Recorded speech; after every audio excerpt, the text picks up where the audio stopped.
In the dark depths of the ocean, there lies a hidden sea within the sea that no one knows about. Fish that enter this sea mysteriously become intoxicated, and even decades later, remain fresh. To uncover the mystery of this sea, scientists dove 6,000 meters below the ocean's surface to investigate. After conducting their research, they found that the reason behind this strange sea within the sea was rather peculiar. It was caused by the Earth passing gas. In the Gulf of Mexico, located in the southeastern part of North America, large amounts of coral reefs died and accumulated on the ocean floor. Initially, these coral reefs didn't cause much of an issue. However, as time passed, the coral reefs began to rot, releasing methane gas. As these gases spewed out, they also brought with them highly concentrated brine. This brine is 5 times denser than seawater. As more and more brine spewed out, it accumulated, and over time, a 15-meter deep brine pool formed at the bottom of the sea. Normally, such a dangerous brine pool would keep other creatures away. However, surprisingly, many creatures thrived in this area. They grew to twice their normal size and lived over 100 years.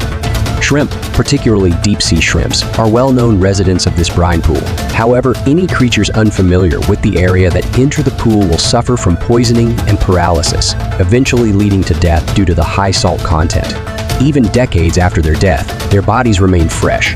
This phenomenon has attracted many scavengers seeking food, including eels, which are particularly adept at adapting to the brine pool. They can dive deep into the pool to hunt for food, but they can't stay for too long. If they absorb too much brine, they will experience symptoms of poisoning and paralysis. As long as the eel doesn't absorb too much brine, it can escape to the surface layer and recover. Other creatures are not as fortunate. In the ocean, many such mysterious environments and creatures exist. For example, the corpse of a goldfish that drifted down from the surface is now about to demonstrate the circle of life. 25 minutes after the goldfish corpse fell to the ocean floor, a group of predators arrived led by a gray shark that hadn't eaten in 6 months.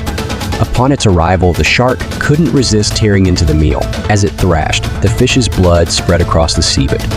This, however, was not a good sign for the shark, as it wouldn't be long before other creatures arrived to compete for the food. Soon, 2 more gray sharks joined the feast. Within 12 hours, the scene was crowded with 7 gray sharks. However, instead of diving right into the food, they engaged in a territorial dispute, fighting each other. After hours of struggle, the battle ended in a truce, and they all shared the massive meal. After 24 hours, the predators had their fill, and this feast would sustain them for the next year. After the sharks left, another wave of scavengers arrived. Among them was a spider crab using its camouflage to avoid detection.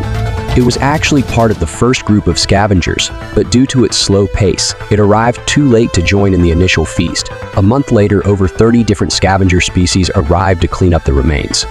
By now, the carcass had mostly decomposed, with only a pile of bones left. Even the bones, however, continued to nourish these creatures. Bone worms, for instance, burrow into the bones to extract nutrients. While these nutrients are scarce, they are enough to support the worm's life cycle and reproduction. In the decades to come, the whale carcass will eventually dissolve into dust, but its presence has created a small oasis in the otherwise barren seafloor, sustaining life for countless organisms.